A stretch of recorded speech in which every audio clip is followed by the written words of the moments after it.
In this talk, I'm going to talk about recording a test script, which is the first thing that you need to do to make a runnable test. So in the workspace I created before, I do new test from recording.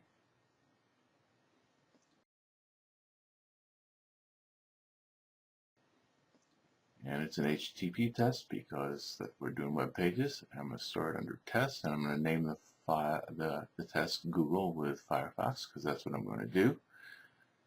That's going to be the name of the test script. And I'm saying use Firefox. Next, which is going to show me a number of options that I can take all the defaults on. Typically, you can take the defaults. Click Finish, and it's going to bring up Firefox, as well as this little annotation toolbar. Now, when the test first comes up, RPT is going to tell you probably want to remove temporary files from your browser cache, which is true. You typically want to do a recording with a clean browser cache so that you record everything that a real browser would. And that's how you clear the cache in Firefox. And now I'm going to use the annotation toolbar to create a comment. And typically what I do, best practice, is put a comment, do the mouse click, wait till the page fully loads, and then use the toolbar to name the page. So here I'm going to add a comment. I'm going to copy it because I'm going to name the page that later. And I'm going to go to google.com. Okay, now this is unusual, but it occurs here because we're doing an HTTPS connection and RPT is getting in the middle of it, so it's requiring an exception. You won't see that if you're doing HTTP, but with HTTPS you get that. Now, so I've gone to the Google page, and this little screen in the background shows me the HTTP connections that are still open. And that has to do with connection reuse. HTTP likes to reuse connections if possible because it's more efficient, and you have to be very careful with that when recording a test with RPT, because RPT will play back the same connections that are recorded. Okay, so this page is fully downloaded, so I'm going to type the page name here. And I don't want to do anything else until those connections close, because as I said, RPT will play back those connections. And the thing is that when you play back a script, you typically vary the think time, so you don't play it back exactly as recorded.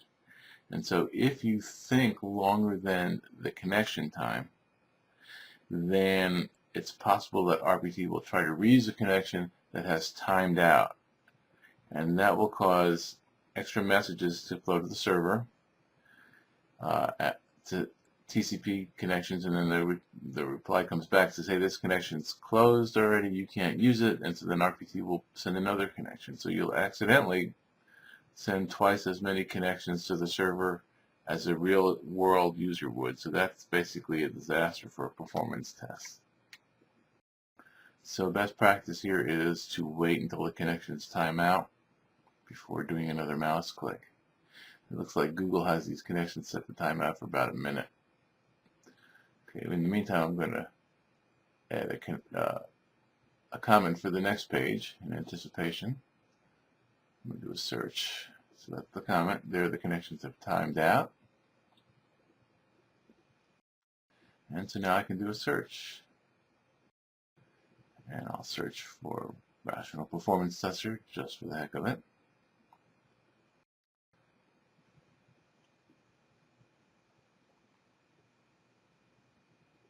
There's a search, and you can see all the messages flowing to the server, and it's got the answer already. I learned through hard knocks that you do not want to reuse connections accidentally. All right, so now I'm going to name the page that I just went to. Actually, I always want to call it search 1, because when I play it back, I'm not going to necessarily search for that. Yeah, in our lab, we actually set the connection reuse timeout value to a fairly low value. But I'm going to a real web page, so they use 1 minute.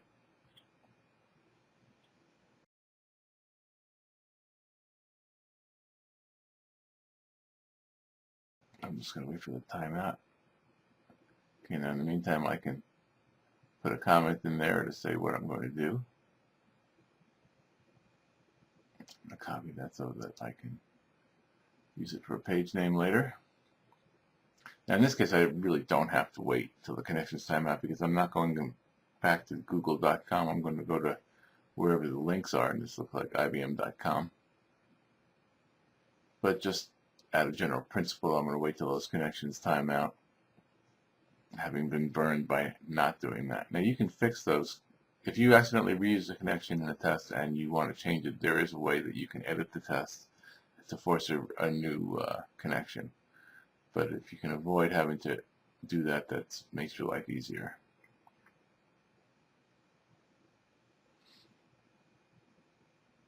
All right, they're starting to time out. 2 of them are left. And it'll tell you what host they're going to.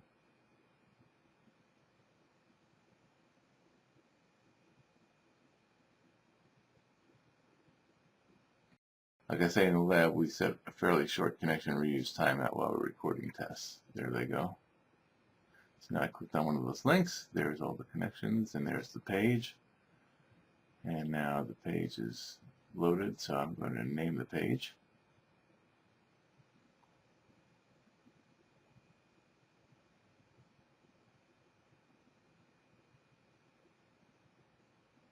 Click OK.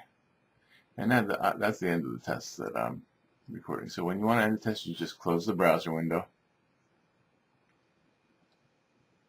And RPT will automatically start generating the test.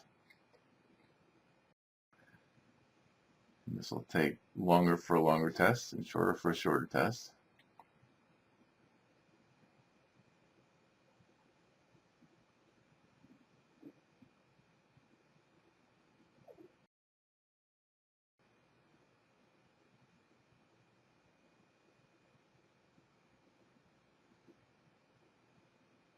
And when that finishes, you'll get the option to open the test, which I'll do. And when you open the test, RPT will tell you it's found some dynamic information that probably needs substitutions. You can't always, in fact, you usually can't just play back a recorded test. You have to go and substitute information. And this is showing you where the substitutions are. And this is showing you right now in list format. You can also see it in tree format, which I'll show right. That's the list. This is showing as a tree. And if you show it as a tree, it will show you which page it came from. So if I scroll up, you'll see the page name, which is Google homepage for this one, which is what I named the page. And it just helps you know where the substitutions, what page they're on. You can see all these pages that I named. There's pages in green or parts of links in green indicate substitution needs to occur. Things in pink indicate that RPT has already figured out where to substitute. So if I look at the test, now you can see here's everything that came with the Google homepage. Just watch how I scroll there. You see this disappearing scroll bar? That's an Eclipse thing. Okay, now you can see that there's some things that look like they're dynamic in there that are not substituted, and RPT didn't figure out they needed to be substituted, but typically you're going to have to figure out where those come from and how to substitute. And so it really is helpful to work directly with the developers so you can ask them, where did these values come from and what do I have to do to properly substitute them? In this case with Google, I don't have the option of working with the developers, and so this would be very difficult to turn into a running test script. Safe browsing downloads is something that Firefox gives you. It's not part of the website, and the best thing to do is delete that element, which is what I'm going to do right here. Just click on delete, get rid of that call. And there's my search request. You can see my comment and you can see my page name. Search is the comment, search 1 is the page name. And there's my comment and page name for just clicking on the search result. You can see all the elements that were fetched for that.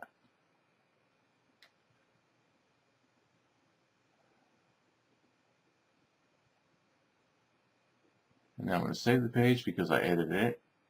I removed the safe browsing downloads, and that's it for the basic recording.